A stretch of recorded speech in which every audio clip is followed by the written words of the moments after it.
Hoy tengo el privilegio de estar con ustedes hoy. Es un honor poder pues compartir y estar aquí hoy con todos ustedes. Y bueno, pues ¿por qué no comenzamos abriendo nuestras Biblias? Si tienen ahí, pongan Filipenses 4. Siento que hoy Dios quiere hacer una oración para todos nosotros. Y pues ahorita vamos a orar y vamos a adorar un poquito para comenzar. Pero sentí compartirles este pasaje. Entonces, bueno, Filipenses 4, del 6 al 9. Ok. Entonces, del 6 al 9, sí. Yo estoy leyendo la versión NTV. Entonces dice, no se preocupen por nada. En cambio, oren por todo. Díganle a Dios lo que necesitan y denle gracias por todo lo que Él ha hecho. Así experimentarán la paz de Dios, que supera todo lo que podamos entender. La paz de Dios cuidará su corazón y su mente mientras vivan en Cristo Jesús. Y ahora, amados hermanos, una cosa más para terminar. Concéntrense en todo lo que es verdadero, todo lo que es honorable, todo lo justo, todo lo puro, todo lo bello y todo lo admirable. Piensen en cosas excelentes y dignas de alabanza. No dejen de poner en práctica todo lo que aprendieron y recibieron de mí. Todo lo que oyeron de mis labios y vieron que hice. Entonces el Dios de paz estará con ustedes. Y wow, ¿cuántos recibimos eso esta mañana? Siento que Dios quiere entregarnos esa paz que le estamos pidiendo. Porque en el versículo 6 dice, denle gracias por todo lo que Él ha hecho, así experimentaremos su paz. Sí, porque ahí donde estás, abre tu boca y dile, Dios, gracias por lo que tengo, Señor. Padre, queremos venir ante ti con un corazón de gratitud, Padre. Un corazón, Señor, lleno de amor, Padre, por ti y por los demás, Señor. Padre, queremos que nuestra copa esté rebosando, Señor.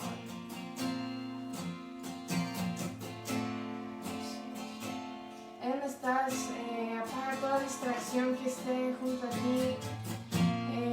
Dile a tu familia, oye, vengan conmigo, vamos a concentrarnos esta mañana porque Dios quiere hacer algo.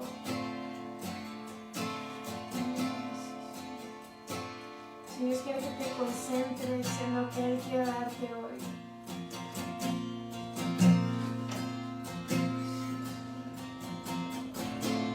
Padre, gracias, Señor. Gracias, Padre, porque sabemos que tus misericordias son nuevas cada mañana, Señor.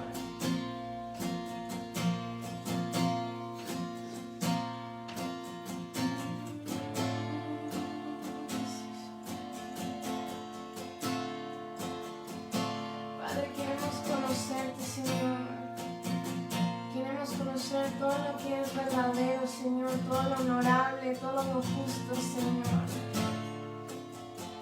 todo lo puro, todo lo bello, Señor.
derramando algo fresco, algo nuevo.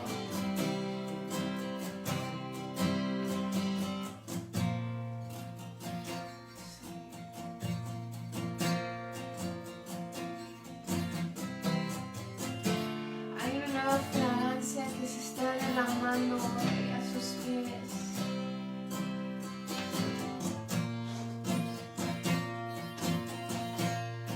Una nueva fragancia.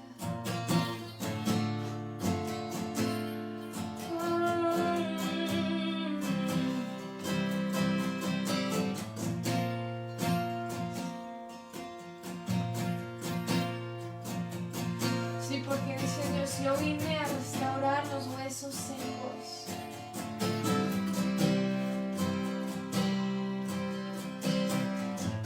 Yo vine a restaurar todo lo muerto, donde no había vida. Yo he venido a restaurar los huesos secos.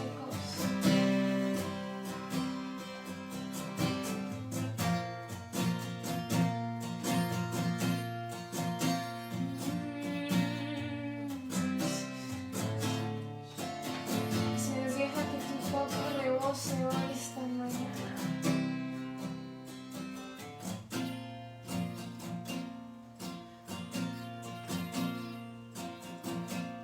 Gózate en mi presencia, porque las puertas se están abriendo, las puertas se van a abrir, dice Dios. Pero tienes que disfrutar de mi presencia, tienes que conocer de mi presencia, para que tú puedas ver cuando las puertas se abren.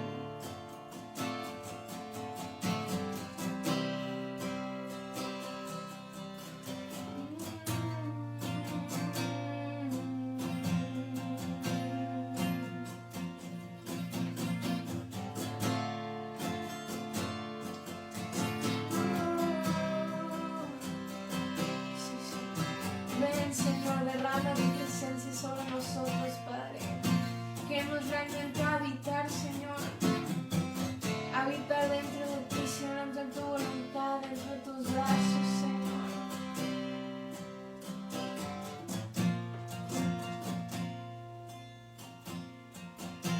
Queremos habitar. Queremos habitar aquí.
un nuevo pacto hoy, Señor.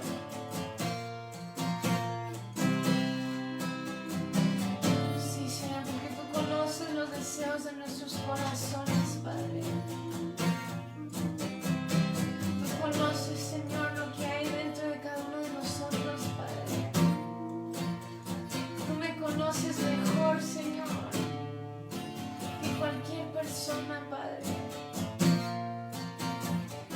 Y tú sabes los planes que tienes, Señor, para tu novia, para tu iglesia, Señor. Padre, nos sumergimos por completo. Nos sumergimos por completo, Señor, en ese río, Padre. Señor, no queremos sumergirnos hasta en las rodillas, Señor. Queremos estar por completo, Señor, nadando, Padre, en tu presencia, Señor.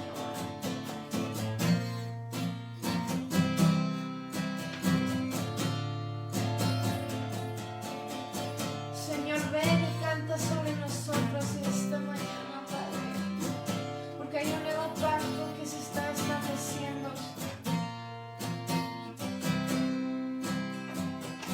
Gracias, Padre, por este tiempo, Señor.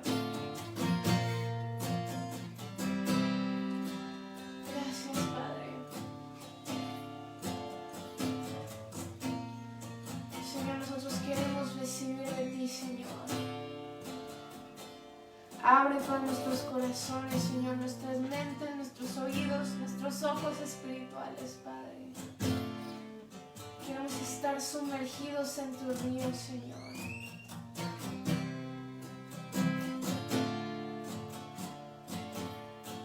Queremos estar sumergidos, Señor, en tu amor, en tu presencia, Padre. Y para poder hacer eso, Señor, queremos tener una mente dispuesta, un corazón dispuesto, Señor, a darlo todo por ti, Señor.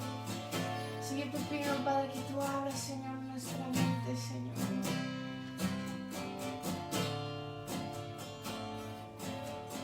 Queremos recibir de ti, Señor, lo que tú quieres darnos, Padre.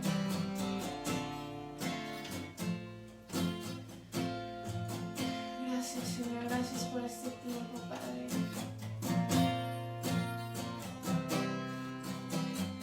Yo bendigo a cada persona que está aquí, conectada, Señor, conectada. Yo bendigo a cada familia. Yo declaro que hoy Dios establece con un nuevo pacto en tu vida, en tu familia.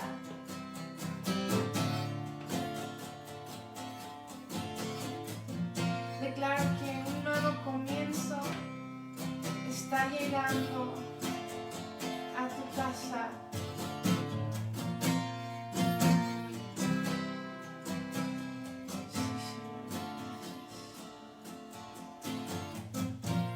Gracias, Padre.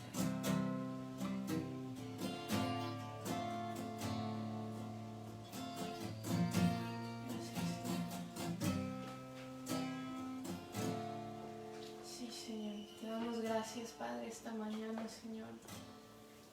Gracias por lo que estás haciendo, Señor. Te damos todo el control, Padre, te entregamos nuestros corazones, Señor. Gracias, recibimos, Señor, lo que tú quieres darnos, Padre. En el nombre de Jesús.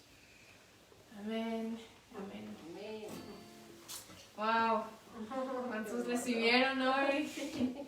La verdad es que Dios está presente y estoy segura que Él va a hacer algo nuevo dentro de ti, dentro de tu familia, pero tenemos que creerlo y tenemos que tomar esa promesa que Dios ya nos ha dado, que nos va a dar paz, nos va a dar plenitud. Y es un honor, gracias por invitarme a estar aquí. Y pues bueno, le doy el lugar a Cristi y Arturo, que están ayudando igual. Muchas gracias. Gracias, Eli. Gracias. Buenos días a todos, hermanos. Buen día. Es un gusto estar aquí con ustedes, compartiendo la palabra del Señor. Ya me conocen, creo. Me llamo Arturo y mi esposa es Cristi. Y pues en este día vamos a continuar en el estudio del libro de Amós. Pero para ello vamos a comenzar primero con una oración. Bendito Padre, te damos las gracias, Señor, por este día de vida, porque tú eres bueno y te manifiestas grandemente en nuestras vidas, Señor. Tú obras en nuestras vidas aunque no lo veamos, Señor. Y sabemos que tú tienes grandes planes maravillosos, Señor. Queremos, Padre Santo, escuchar tu voz. Queremos pedirte que tu Santo Espíritu, Señor, esté con nosotros y sea que nos dé discernimiento y entendimiento de tu palabra. Pero sobre todo, Señor, que sea tu Santo Espíritu el que toque nuestra mente y nuestro corazón para recibir este mensaje que tú tienes para nosotros, Señor, y que este mensaje caiga en una tierra fértil, que sea nuestro corazón, para que podamos cultivarlo y darle forma y darle fruto para tu gloria, Señor. Toma el control de esta reunión, Padre, a través de esta videoconferencia, Señor, y háblanos a cada uno de los que estamos escuchándonos, Señor, para que conozcamos tu voz y podamos entender claramente el mensaje que tienes. Gracias te damos, Padre, por tu bondad y tu misericordia y por este tiempo y esta oportunidad que tenemos para hablar de tu palabra. En el nombre de Cristo Jesús. Amén. Hola, hermanos, pues continuamos con el estudio del libro de Amós y en esta ocasión me toca compartirles acerca del capítulo número 6. Vamos a recordar de qué nos habla este libro de Amós. Como ya habíamos visto en las enseñanzas anteriores, el profeta Amós predicó durante un tiempo de crecimiento económico y prosperidad que había en los reinos de Israel y Judá. Esto fue alrededor del año 760 a.C. Ya en ese tiempo el pueblo hebreo ya se encontraba dividido en dos reinos, el reino del norte y el reino del sur. Y estos reinos estaban disfrutando en ese tiempo una gran prosperidad y habían alcanzado un gran poderío militar y político en la región. Pero también este tiempo se caracterizó por la indiferencia del pueblo hebreo, por su alejamiento de la palabra, de la ley de Dios, resultando en idolatría, indulgencia, un modo de vida opulento por parte de los principales del pueblo, inmoralidad, corrupción de la justicia y opresión del pobre. Parece que hay una gran semejanza, ¿verdad?, entre este tiempo de Amós y nuestro tiempo. Pareciera que se están repitiendo las cosas, ¿verdad?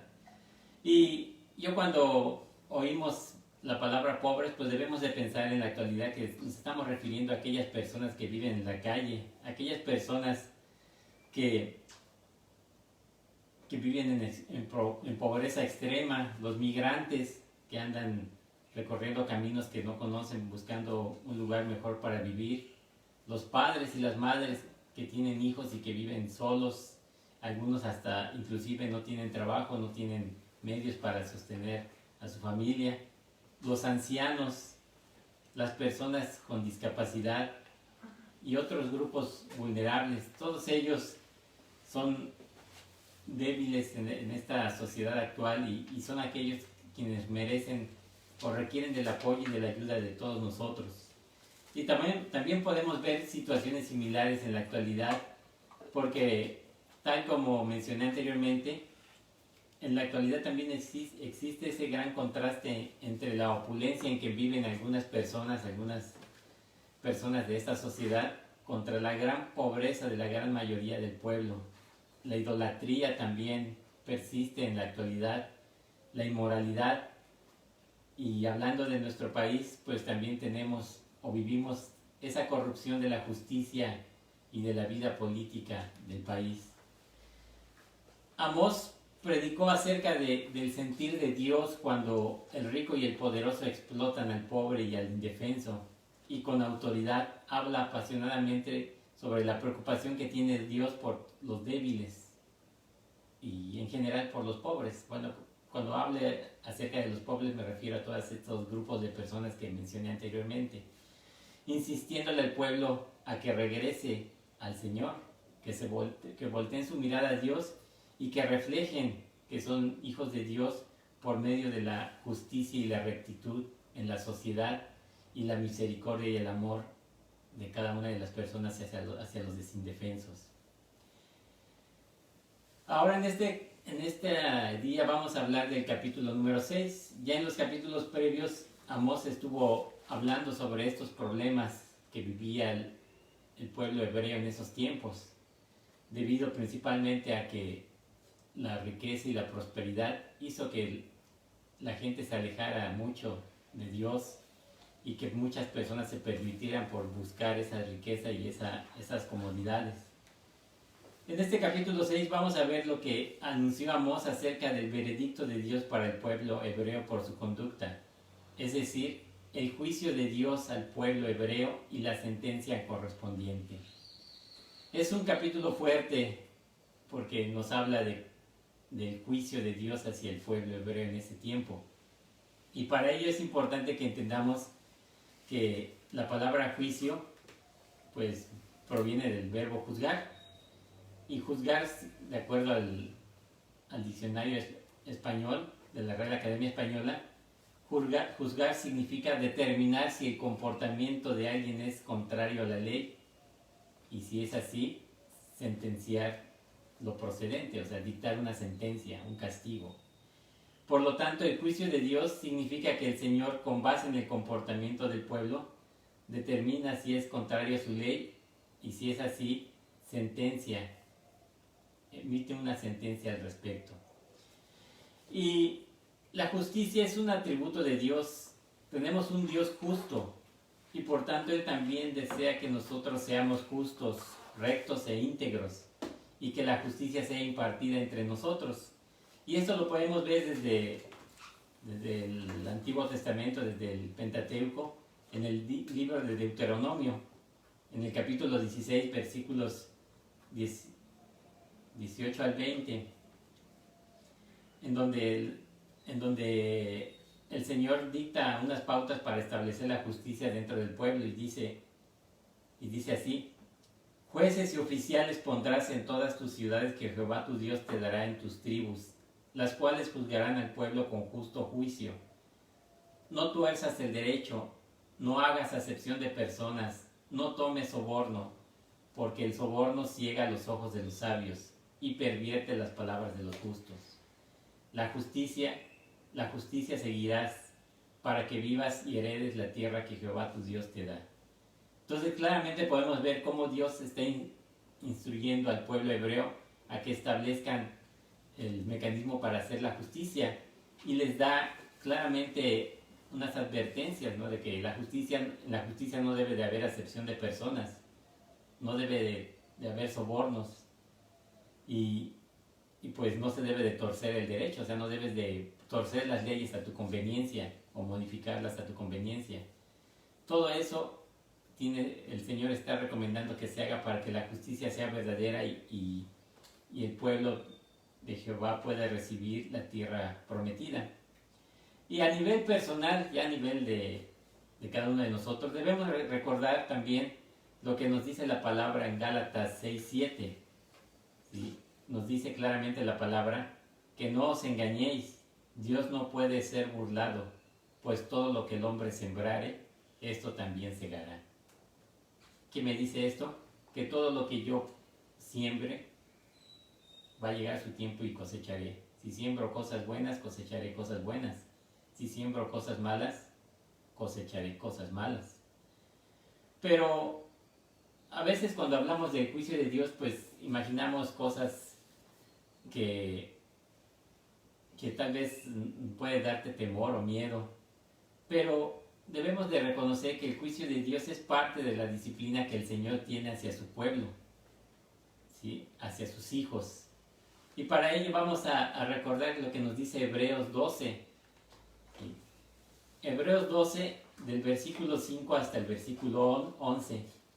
Y dice así: y habéis ya olvidado la exhortación que como a hijos se os dirige, diciendo: hijo mío, no menosprecies la disciplina del Señor, ni desmayes cuando eres reprendido por Él, porque el Señor al que ama disciplina, y azota a todo el que recibe por hijo.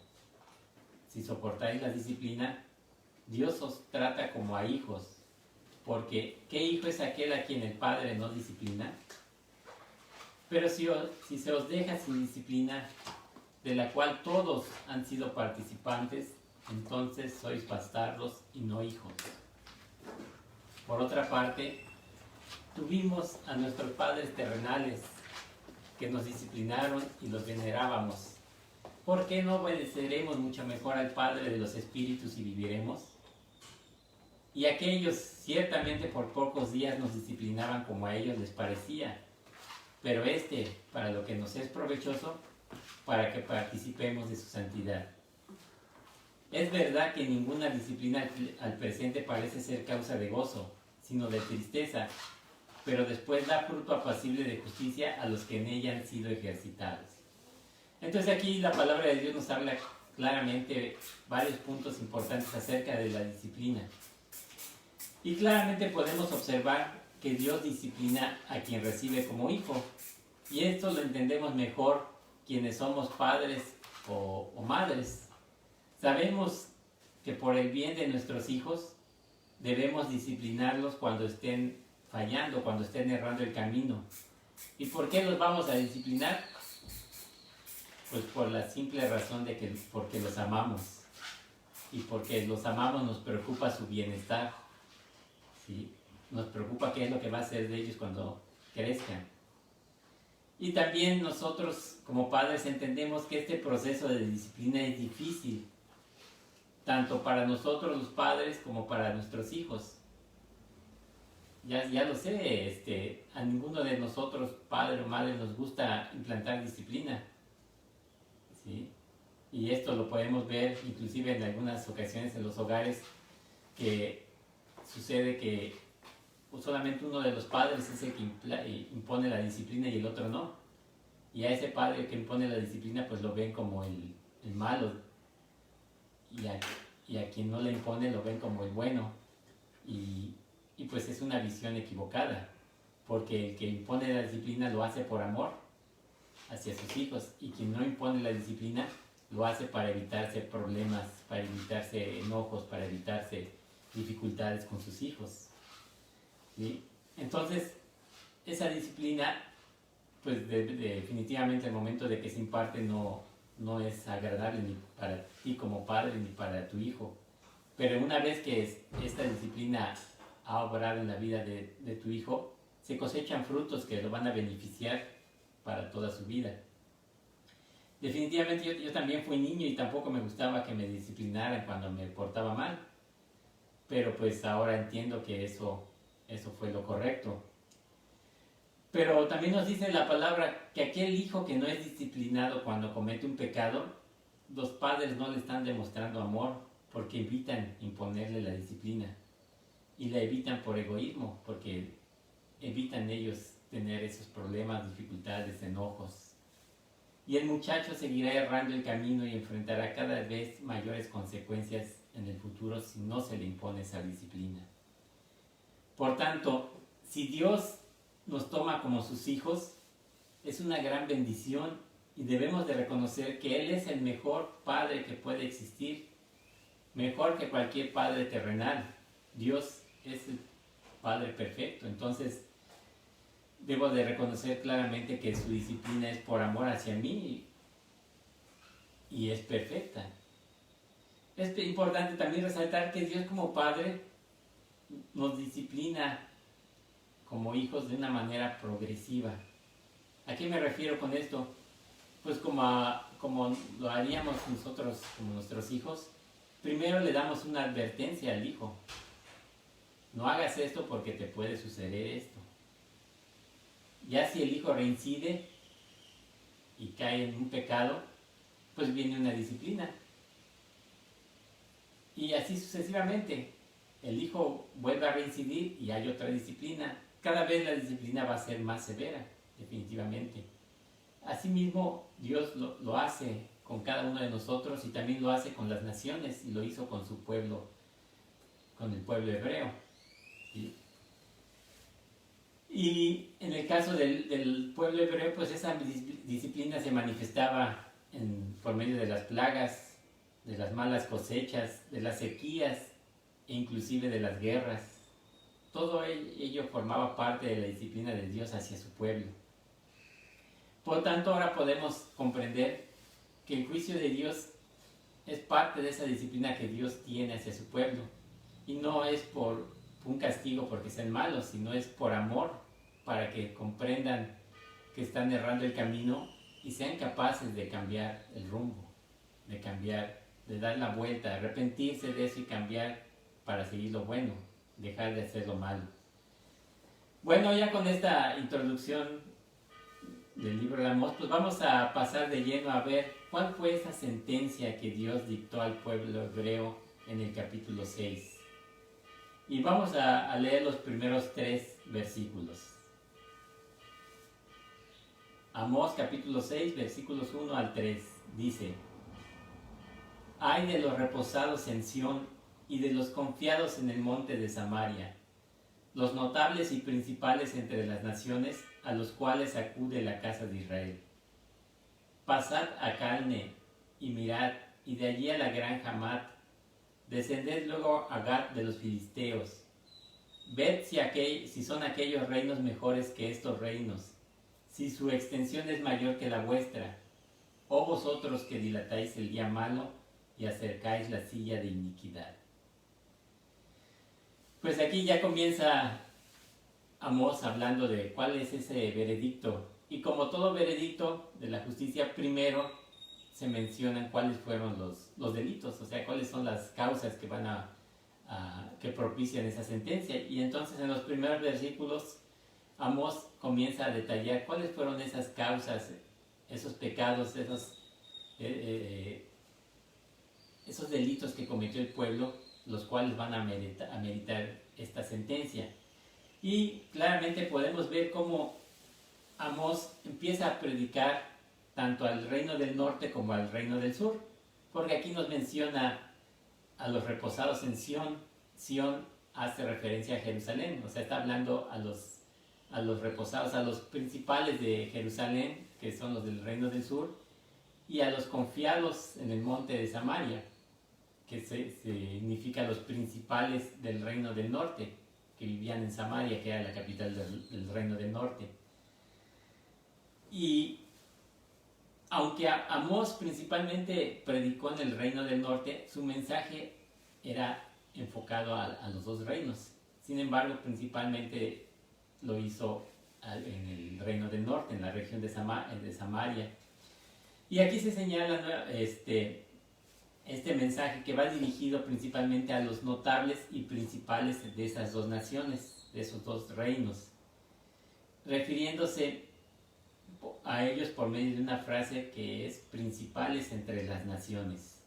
Esta frase principales entre las naciones es una frase irónica que usaba el pueblo hebreo, ¿sí? Y esta frase irónica estaba dirigida hacia los dirigentes del pueblo. No sé, en la actualidad podrían decir hacia los fifís del pueblo, ¿no? Hacia los fifís del gobierno. Pero es una frase irónica que usaban los hebreos para referirse a los principales del pueblo, pero lo hacían con un tono de burla. ¿A qué me refiero con esto? A que ellos lo hacían señalando que esas personas se creían los principales entre las naciones, siendo que en realidad no lo eran simplemente mortales comunes y corrientes que tenían un puesto de autoridad, pero ese puesto de autoridad los hacía pensar que eran los principales entre las naciones, ¿sí? Y como se menciona en este versículo, pues estos principales vivían de manera reposada y confiados, o sea, vivían una vida fácil y una vida cómoda, pero para desgracia del pueblo, el pueblo tenía que acudir a ellos, ¿sí? Ahí por eso dice a los cuales acude la casa de Israel. El pueblo tenía que acudir a ellos por los trámites de justicia o cualquier trámite que tenía que ver con el gobierno y con la justicia, pues tenía que acudir a ellos. Y estas personas, pues, por lo que aquí menciona Amós, eran personas que estaban viviendo cómoda, fácilmente, y más adelante vamos a ver por qué vivían de esa manera. Y luego en el versículo 2 nos empieza a señalar varias ciudades importantes de la región en ese tiempo. Y las menciona esas ciudades porque esas ciudades cayeron conquistadas. Y lo hace a manera de una pregunta reflexiva hacia el pueblo. Si estas ciudades principales de los alrededores fueron ya vencidas y conquistadas, ¿qué les hace pensar a ustedes que las ciudades de Israel no van a ser conquistadas? ¿Por qué les hace pensar que pueden vivir cómoda y tranquilamente si las ciudades de los alrededores ya cayeron en manos de los conquistadores? ¿Por qué las de Israel no lo van a caer? ¿Verdad? Y luego empieza el versículo 3, ya es una acusación ya más directa, donde les dice que dilatan el día malo. Es decir, ellos piensan que nunca va a llegar el día malo, que nunca serán conquistados, que nunca van a tener un castigo por lo que están haciendo, que pueden seguir viviendo cómoda y tranquilamente, que no va a pasar nunca nada. En este mundo lo que es más común es el cambio. Las cosas, la pasividad no es algo común en este mundo, ¿sí? En este mundo lo que tenemos tiempos de paz, pero son más frecuentes los tiempos de cambio, las situaciones que cambian la rutina diaria. Y pues tenemos para nuestro ejemplo en la actualidad, pues tenemos el caso de la pandemia por el coronavirus. De un tiempo, de varios años que tuvimos sin alteraciones, digámoslo así, vino esta pandemia a alterar y cambiarnos nuestro estilo de vida. Y luego les dice, y acercáis la silla de iniquidad. ¿Qué significa con esta frase de acercar la silla de iniquidad? Pues simplemente le está diciendo que ellos al torcer y corromper la justicia para aprovecharse del débil y para su propio beneficio, lo único que están haciendo es que están incitando hacia la violencia, ¿sí? Esto es precisamente lo que ha estado ocurriendo en nuestro país. Cuando la justicia es manipulada, corrompida, para favorecer a algunos, para beneficiar a otros, o como lo decía en Deuteronomio, en la justicia no debe de haber acepción de personas, y desgraciadamente eso lo vemos en la actualidad. Hay personas que cometen el mismo delito y algunos sí van a la cárcel y otros no. ¿Por qué?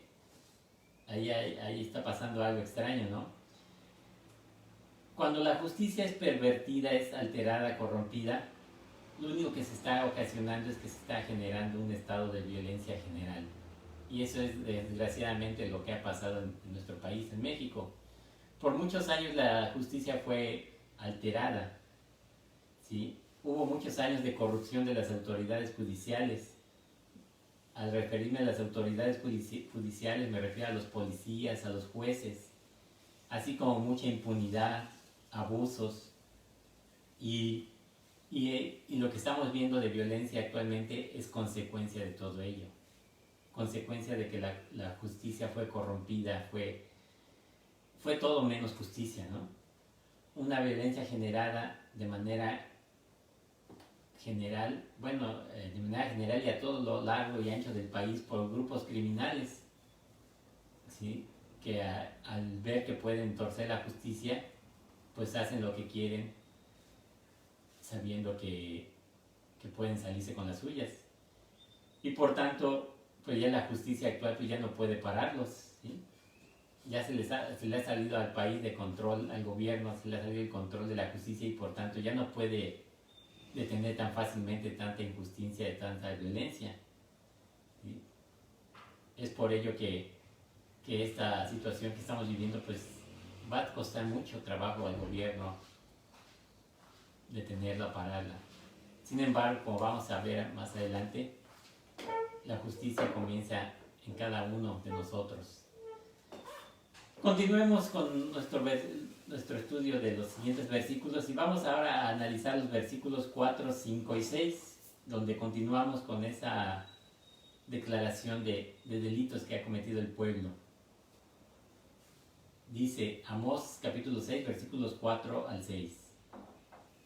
Duermen en camas de marfil y reposan sobre sus lechos. y comen los corderos del rebaño y los novillos del medio del engordadero. Gorjean al son de la flauta e inventan instrumentos musicales como David. Beben vino en tazones y se ungen con los ungüentos más preciosos y no se afligen por el quebrantamiento de José. Aquí Amós está criticando el estilo de vida opulento de estos principales del pueblo. Pues empieza señalando que duermen en camas de marfil, y en ese tiempo el marfil era uno de los materiales más costosos que había, puesto que, y también en la actualidad sigue siendo uno de los materiales más costosos. Luego nos dice que reposan sobre sus lechos, o sea, viven sin preocupaciones, comen los corderos del rebaño y los novillos, o sea que comían continuamente lo mejor de los rebaños de una manera habitual, siendo que la gran mayoría de las personas solamente comen lo mejor de sus rebaños en ocasiones especiales. Pero ellos no, ellos lo hacían de manera continua. ¿Les suena conocido esto? Además señala que beben el vino en tazones, haciendo un énfasis a que bebían grandes cantidades de vino, ¿sí? Y lo bebían en tazones, en recipientes grandes, bueno, haciendo referencia a la gran cantidad que tomaban. Usan perfumes costosos, ¿sí? Aquí claramente nos está describiendo el modo opulento de vida del pueblo, no del pueblo, de los principales, de los dirigentes del pueblo hebreo. Vivían de manera opulenta, con lujos, comían lo mejor, la mejor comida, bebían en exceso el vino y usaban perfumes costosos. Como que hay cierto paralelismo en la actualidad también, donde podemos ver que gobernantes son detenidos viviendo con una vida opulenta de lujos, teniendo mansiones, teniendo coches extremadamente caros, usando ropas de marcas que llegan a valer miles de pesos, zapatos, etcétera. Usan perfumes costosísimos. Hay un gran paralelismo, ¿verdad?, entre lo que pasaba en el tiempo de Amós y lo que pasa en la actualidad. Y luego les dice que a pesar de vivir de esa manera, no se afligían por el quebrantamiento de José. Aquí se refiere a que no se afligían por el quebrantamiento del pueblo. ¿Pero por qué menciona a José? José era uno de las tribus, de las 12 tribus uno de los hijos de Isaac, de José era uno de los hijos de Jacob, gracias a mi amada esposa. Se me olvidan los nombres ya, disculpen la edad. José era uno de los hijos de Jacob y dos de sus hijos, Efraín y Manasés, fueron las tribus que heredaron los terrenos o tierras donde estaba asentado el reino del norte, específicamente donde estaban asentadas las ciudades de Betel y Gilgal, porque esas dos ciudades eran los santuarios principales del reino del norte. La ciudad de Betel estaba ubicada en el territorio de la tribu de Efraín, y la ciudad de Gilgal en el territorio de la tribu de Manasés. Entonces en esos lugares iban a buscar a Dios, en el reino del norte. Entonces la gente adoraba en esos lugares y pues la gente del pueblo pues iba quebrantada por las múltiples aflicciones que pasaban, y a los principales dirigentes de la nación pues no les importaba el quebrantamiento de ellos. Y años después estas dos ciudades fueron totalmente destruidas como consecuencia de esta sentencia que estamos analizando.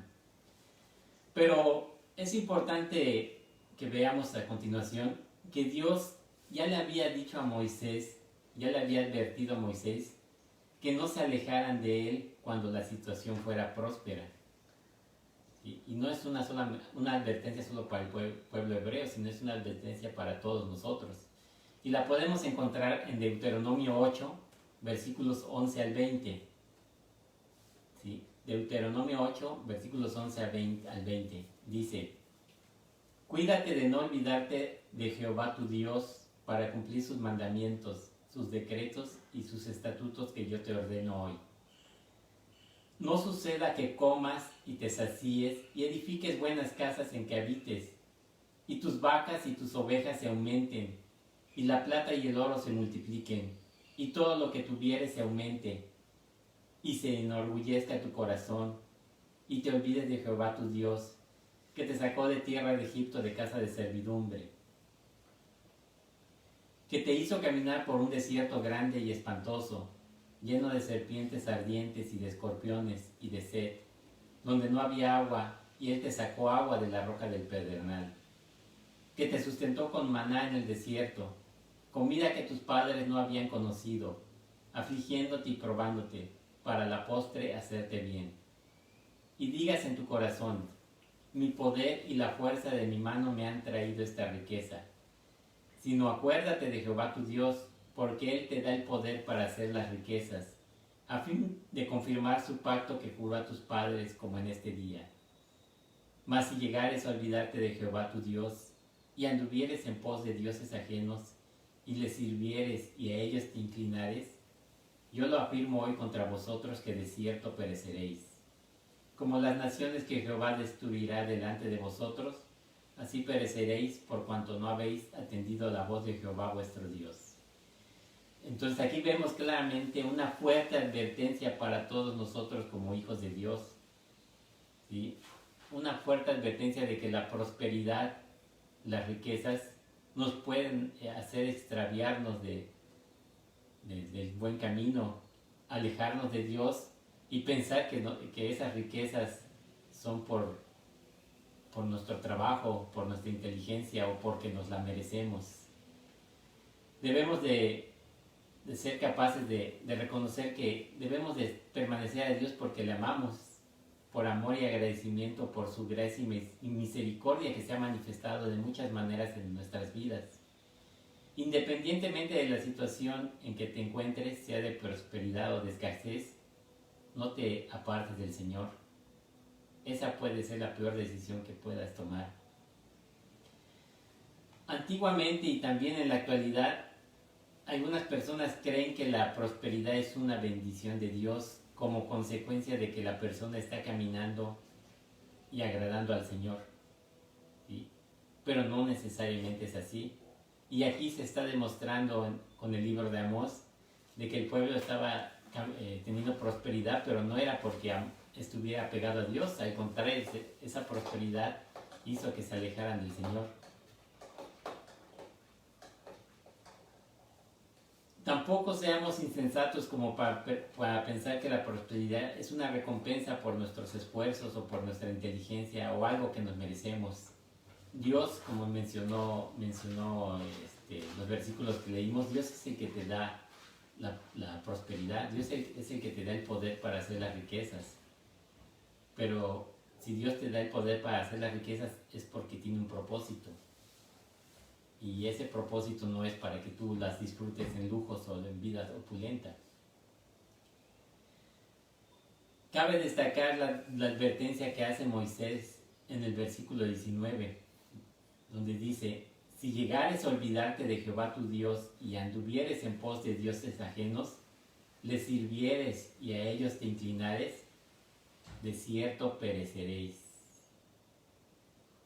Y las riquezas son capaces de hacernos perder el rumbo y andar en pos de dioses ajenos, alejándonos del verdadero y único Dios, y en consecuencia podríamos perdernos y como lo dice la palabra, inclusive podríamos perecer. Entonces aquí podemos ver claramente cómo Amós está criticando el modo opulento de vida de los dirigentes, quienes estaban viviendo a expensas del pueblo. Ellos vivían de esa manera porque el pueblo era el que estaba trabajando, el que generaba la riqueza, pero ellos la estaban disfrutando y acumulando. Otra falta del pueblo de Israel la menciona Amós en el versículo 5, y esta me suena muy fuerte, ¿sí? Es una señal muy fuerte una advertencia muy fuerte que hace Amós, donde señala que el pueblo trataba de imitar la adoración que hacía David a Dios, pero realmente era falsa. Es decir, solo de labios hacia afuera, porque su corazón se hallaba lejos de Dios. ¿Sí? Y eso también es algo que Jesús les reprochó a los fariseos.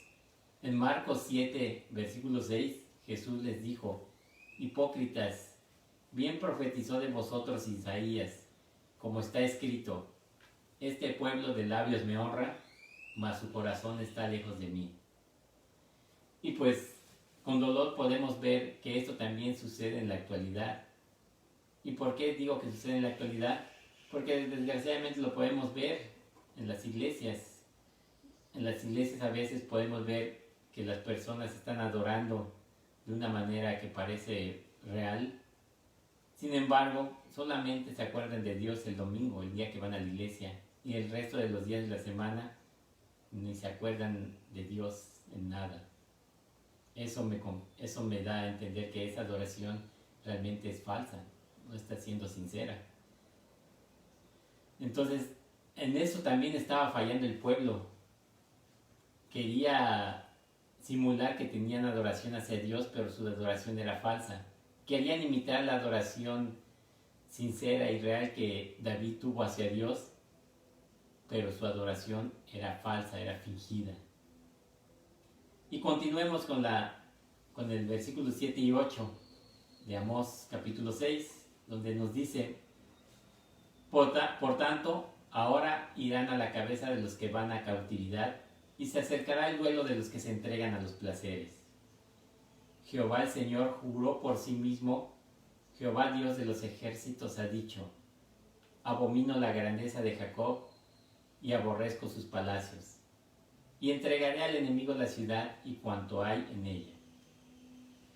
Como consecuencia de su extravío, Dios les está advirtiendo que aquellos que se creían los principales entre las naciones, ¿sí?, los dirigentes del reino, Dios los va a mandar a la cabeza, los va a mandar al frente.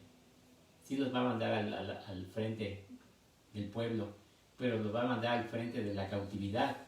Es decir, que los va a mandar, van a ser los que van a encabezar a los cautivos que serán tomados por el imperio que los conquistará. Y ya cuando estén en el exilio, esos principales que se querían estarán extrañando los placeres a los cuales se entregaban cuando estaban en el cargo que tenían. Y con ese versículo 7, Amós termina de señalar los delitos, ¿sí?, la enumeración de los delitos que hizo el pueblo. Y a partir del versículo 8 comienza la sentencia. ¿Cuál es el castigo por sus delitos que Dios ha declarado? Y para ello comienza el versículo 8 diciendo, señalando que Dios juró por sí mismo. Esto es un juramento similar al juramento que Dios le hizo a Abraham. Un juramento de este tipo es un juramento que no puede ser deshecho, ¿sí? Y es un juramento que es lo que está diciendo Amós aquí es que Dios ya dictó la sentencia y esa sentencia no podrá ser deshecha. Y esto también va ligado porque en el versículo 8 dice Amós que Jehová abomina la grandeza de Jacob y aborrece sus palacios, ¿sí? Y esto lo podemos también identificar cuando leemos Isaías 2:12, que dice: porque día de Jehová de los ejércitos vendrá sobre todo soberbio y altivo, sobre todo enaltecido, y será abatido. Dios rechaza la soberbia y por ello menciona que abomina la grandeza de Jacob, refiriéndose a la soberbia de las personas del pueblo que estaban gobernando.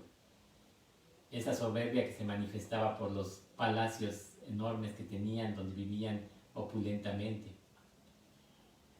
Bueno, pues continuemos con esta sentencia leyendo los versículos 9 al 11. Dice: y acontecerá que si 10 hombres quedaren en una casa, morirán. Y un pariente tomará cada uno y lo quemará para sacar los huesos de casa. Y dirá al que estará en los rincones de la casa, ¿hay aún alguno contigo? Y dirá, no. Y dirá aquel, calla, porque no podemos mencionar el nombre de Jehová. Porque he aquí, Jehová mandará y herirá con hendiduras la casa mayor y la casa menor con aberturas. Y estos versículos muestran lo implacable que es la sentencia. ¿Sí? Parece, si leemos a detalle estos versículos y ahorita que vamos a explicarlos, vamos a darnos cuenta que parece una película de terror del fin del mundo. ¿Por qué? Porque empieza diciendo que si hay 10 hombres en una casa morirán. O sea que todos van a morir, no va a haber quien se escape. ¿Sí? Todos van a sufrir esa sentencia. Te puedes imaginar en una película de terror en la cual todas las personas de un hogar mueren, y continúa diciendo más adelante en el versículo 10. Imagínate esto que dice el versículo 10, parece una película de terror. ¿Por qué? Porque dice que un familiar llegará a una casa, entrará, y ¿qué es lo que verá? Verás a todos sus familiares muertos. Todos sus familiares muertos. ¿Y él qué es lo que va a hacer? Sacar cada uno de los cuerpos e incinerarlos. La incineración no era una práctica habitual de los judíos. Solamente principalmente se usaba cuando había epidemias. Pero en este caso se menciona la incineración porque es una situación de gravedad y por la gran cantidad de muertos que habría. Pero más terrible es que si ese hombre encuentra a otro, si encuentra en una casa que encuentra a alguien más, porque pregunta ¿hay alguien más? Y si alguien le contesta, le pide a esa persona que no mencione el nombre de Dios. ¿Por qué? Porque nosotros habitualmente mencionamos el nombre de Dios para pedir auxilio, para recurrir en auxilio y en ayuda divina de Él. Pero este hombre le está diciendo a su compañero, no menciones el nombre de Dios, porque ellos reconocen que Dios fue el que mandó el castigo y no desean mencionar el nombre de Dios para que no sea que piensen ellos, no sea que Dios no nos vio y nos salvamos y ahorita que mencionemos su nombre nos va a recordar y nos va a castigar también a nosotros. O sea, sí parece de terror.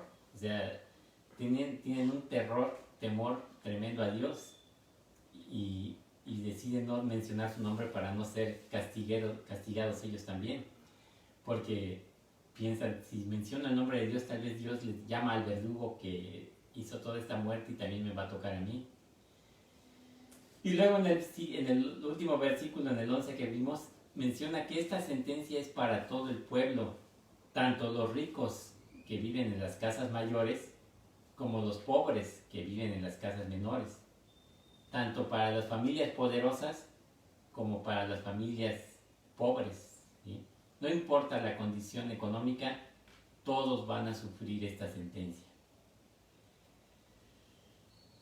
Hasta aquí podemos ver que esta sentencia, pues es una sentencia muy tremenda, ¿sí? Muy grave, muy fuerte sobre el pueblo. Y pues vamos a terminar leyendo los versículos 12, 13 y 14. Nada más aquí decidí cambiar los versículos 12, 13 y 14 para leerlos en otra versión porque hay algunos detalles que en la Reina Valera 1960 no se mencionan y aquí sí los menciona. Entonces usé la versión Palabra de Dios para Todos, versículos 12, 13 y 14 del capítulo 6 de Amós. Dice: ¿acaso pueden los caballos trepar por entre las rocas? ¿O se llevan los bueyes a arar en el mar? Pero ustedes han vuelto todo al revés. Han cambiado el derecho en veneno y el fruto de la justicia lo convirtieron en amargura. ¿Sí? comienza este versículo número 12 con dos frases que realmente son absurdas. No se usan los caballos para trepar por las rocas, ni tampoco se ara el mar. ¿Y por qué usa Amós estas frases absurdas? Para que ellos se den cuenta de lo absurdo que había llegado a ser su justicia. Porque tal como lo dice aquí, han vuelto todo al revés. La justicia, en vez de ser justicia, era injusticia. Habían volteado las cosas ellos para favorecerse en su beneficio. Y eso también es una advertencia que nos hace Isaías 5, versículo 20. Dice: ay de los que a lo malo dicen bueno y a lo bueno malo, que hacen de la luz tinieblas y de las tinieblas luz, que ponen lo amargo por dulce y lo dulce por amargo. ¿Sí? Los principales de estos reinos cambiaron las cosas y las voltearon, volvieron absurda la justicia. Por ello usa esas frases absurdas, para que se den cuenta que todo eso era absurdo. Y como dice ahí, cambiaron el derecho en veneno. O sea, el derecho, torcieron toda la ley para que fuera realmente un veneno, que no fuera algo que diera justicia, sino al contrario, que el fruto de ese veneno fuera amargura. Luego nos dice el versículo 13: ustedes se alegran con la conquista de Lodebar y dicen: nosotros tomamos Carnayín como nuestra propia fuerza. Y aquí habla de dos lugares, Lodebar y Carnayín, que son dos pueblos que también fueron reconquistados por los hebreos en ese tiempo. Y lo interesante de este versículo es que es un juego de palabras en hebreo, porque Lodebar significa nada y Carnayín significa cuernos. Entonces lo que aquí Amós está diciendo es que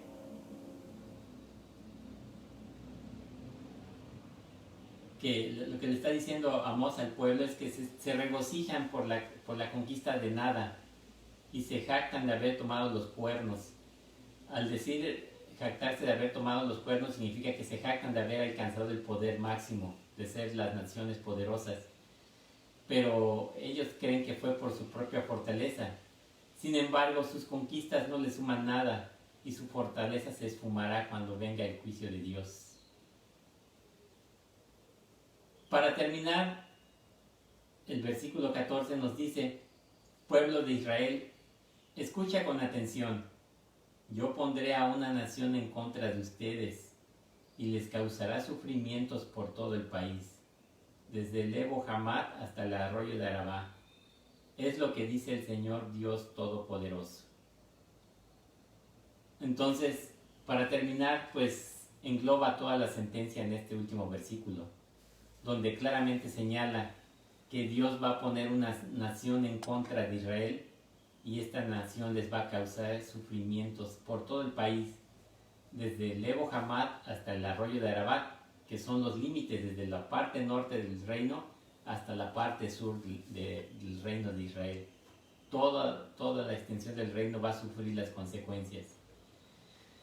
Y como pudimos observar, esta sentencia ya estaba dictada y era tremenda, y pues esta sentencia la dictó el Señor y se hizo realidad años después, cuando el pueblo de Israel fue conquistado por el imperio de Asiria, y el imperio de Asiria destruyó las principales ciudades de Israel y se llevó cautivos a muchos israelitas, empezando con los principales, los dirigentes del reino.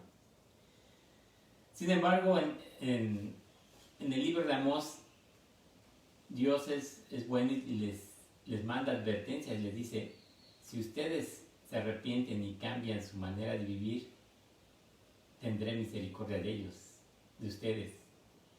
Eso tal vez lo vieron en un estudio anterior, porque se aparece en los capítulos previos.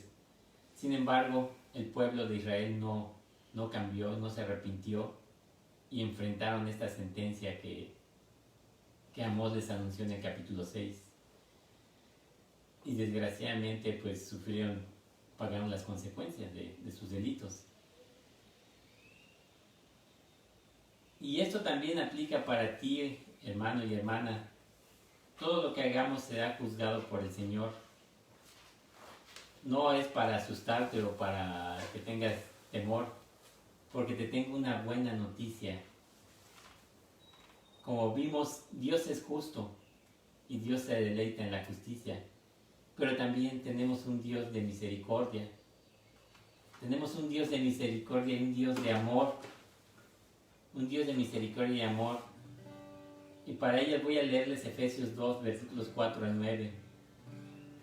Pero Dios, que es rico en misericordia, por su gran amor con que nos amó, aun estando nosotros muertos en pecados, nos dio vida juntamente con Cristo. Por gracia sois salvos. Y juntamente con Él nos resucitó, y asimismo nos hizo sentar en los lugares celestiales con Cristo Jesús, para mostrar en los siglos venideros las abundantes riquezas de su gracia en su bondad para con nosotros en Cristo Jesús. Porque por gracia sois salvos por medio de la fe, y esto no de vosotros, pues es don de Dios, no por obras para que nadie se gloríe. Y también te tengo otra gran noticia que aparece en 1 de Juan 1:9, que dice: si confesamos nuestros pecados, Él es fiel y justo para perdonar nuestros pecados y limpiarnos de toda maldad. Estas son grandes noticias, hermano y hermana, porque si reconoces que has cometido pecados anteriormente en tu vida pasada, puedes acercarte confiadamente a Dios por medio de Jesucristo. Es decir, poner tu fe en Jesucristo y aceptarlo de todo corazón como tu Señor, y podrás recibir el perdón de tus pecados, pues Cristo, Jesús, ha pagado la sentencia de muerte que tenías por tus pecados, y la pagó por medio de su sacrificio en la cruz. No importa tu edad, tu sexo, los años que tengas de conocer al Señor, que tengas de conocer a Dios, el Señor nos da la oportunidad de ser perdonados por nuestros pecados. Solamente nos pide que seamos capaces de reconocerlos y arrepentirnos de corazón, y el Señor nos limpiará de toda maldad. Así como hemos visto en este día que tenemos un Dios justo, también tenemos un Dios de amor y misericordia, y es tanto su amor que entregó a su Hijo en la cruz para que por medio de su sacrificio tuviéramos redención con Dios y el perdón de nuestros pecados. Yo sé que soy pecador y reconozco que he pecado mucho a lo largo de todos mis años de vida, pero reconozco y acepto a Cristo Jesús en mi vida como mi Señor y mi Salvador, y reconozco que ese regalo que me da Dios por gracia, que es el perdón de los pecados y el libre acceso que tengo a Él, es un regalo que yo no merezco. Definitivamente es un regalo que Dios me da, pero yo lo acepto y lo tomo, y le doy gracias al Señor porque me permite estar a su lado, me adopta como su hijo, y al adoptarme como su hijo lo reconozco yo como mi Padre Celestial.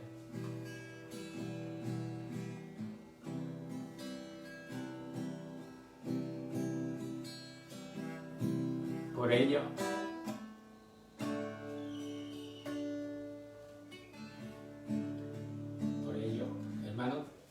hermano y hermana, te animo a que escuches este llamado que hizo Amós al pueblo de Israel, que reconozcas tus pecados, te arrepientas de ellos y retornes a Dios, y lo manifiestes, ese regreso a Dios, llevando una vida de justicia y rectitud, de integridad, así como ejercitando la piedad, porque ejercitando la piedad es como demuestras que llevas el amor de Dios en ti.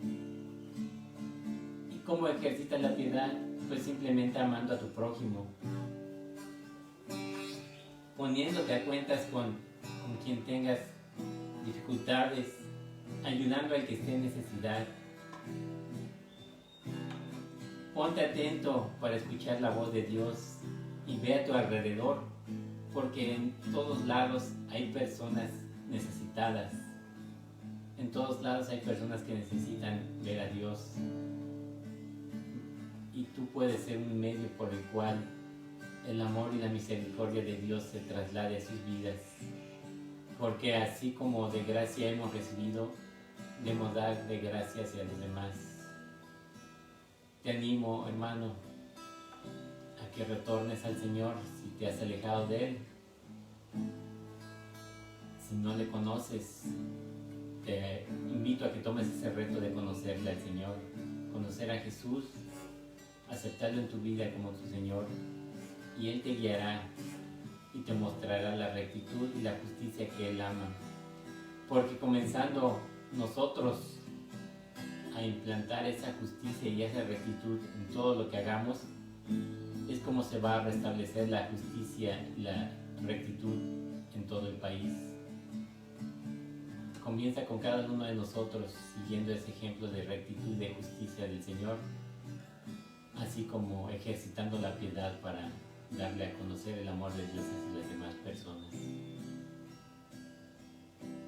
Doy gracias a Dios por esta oportunidad que me dio para compartir la palabra, pero sobre todo le doy gracias por su amor y misericordia en mi vida, y porque me ha salvado, me ha perdonado mis pecados, los cuales tenían ya un juicio, tienen un juicio cuya sentencia la pagó Jesucristo en la cruz. Vive demostrando que amas y agradeces a Jesús ese sacrificio que ha hecho por ti, demostrándolo en cada día. Gracias, hermano, gracias. Que Dios les bendiga, amada familia. Hasta luego.